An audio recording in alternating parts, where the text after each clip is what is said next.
Hey everyone, welcome to the Sunday Smackdown. For today's video, I'm covering two hot topics. One of them is from something that happened last night during the White House Correspondents' Dinner.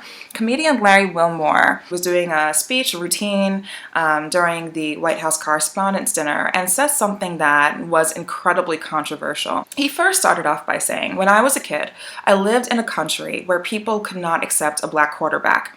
Now think about that. A black man was thought by his mere color not good enough to lead a football team.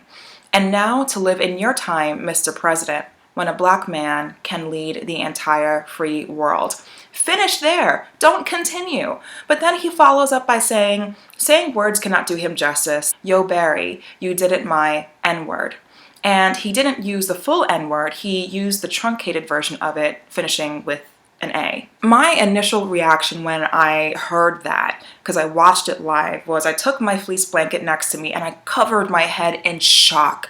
It was such a visceral reaction to that statement. It was in such bad taste to say that to the President of the United States. And of course, my eyes were glued to the television. The camera panned to the President, and he had like a flatlined reaction. I have to rewatch the footage, but it's clear that he wasn't thrilled by that statement, by the use of that word. And I don't know if they captured the First Lady's response, but I would love to see her reaction. There was a mixed response online following Larry Wilmore's comment, and some people thought, well, it was a term of endearment. It was equivalent to saying my brother, so it was okay. And then there are other people who thought it was in such bad taste. It was a really bad idea. And I actually agree with the latter. You're speaking to the President of the United States. You do not use language like that. You do not use the N-word towards the President of the United States. Regardless of the form that you use, do not use that word. There's so many different layers of no regarding the use of that term, let alone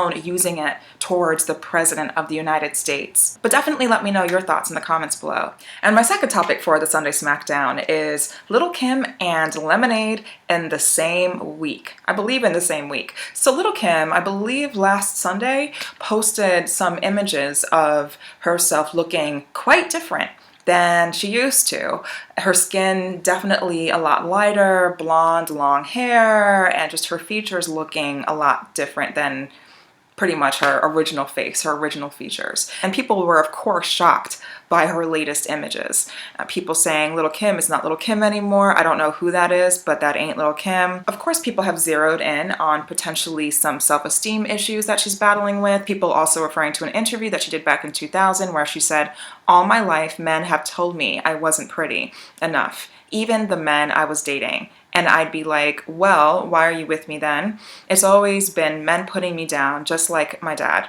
To this day, when someone says I'm cute, I can't see it. I don't see it no matter what anybody says. So just kind of tying in her statements about self-esteem with the latest images, I can't help but think, is there something internally that she's battling with in terms of her image when it comes down to the continued perpetuation of what is considered beautiful in media today versus what she sees when she looks in the mirror. Granted, I actually do think in today's society, there's definitely more appreciation for different shades of beauty, different types of hair textures. It's just a different world today versus what it was like even just a few years ago, let alone a few decades ago. Perhaps she's thinking she would look a lot prettier and be more well respected in terms of her features if they were more anglicized. And then juxtaposing that with what I would argue to be a celebration in Beyonce's Lemonade visual album of Black female identity, Black womanhood. There definitely appears to be bifurcated discourse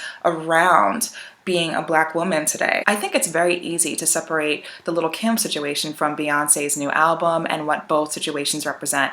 But at the same time, both Little Kim and Beyonce are so massively popular and have captured the interest of a whole generation, if not more than one generation. And they're both able to reach an international audience on a very particular topic, which is Black female identity and what it means, the struggles involved with being a Black woman today, and what it means to be in a Black female body navigating society on a day-to-day basis. And to see the discussions about that literally within the same week online, social media, etc. It's a pretty intense thing to witness. But yeah, I'd definitely love to hear your thoughts on this in the comments below. I have more Sunday Smackdowns on the way, so stay tuned.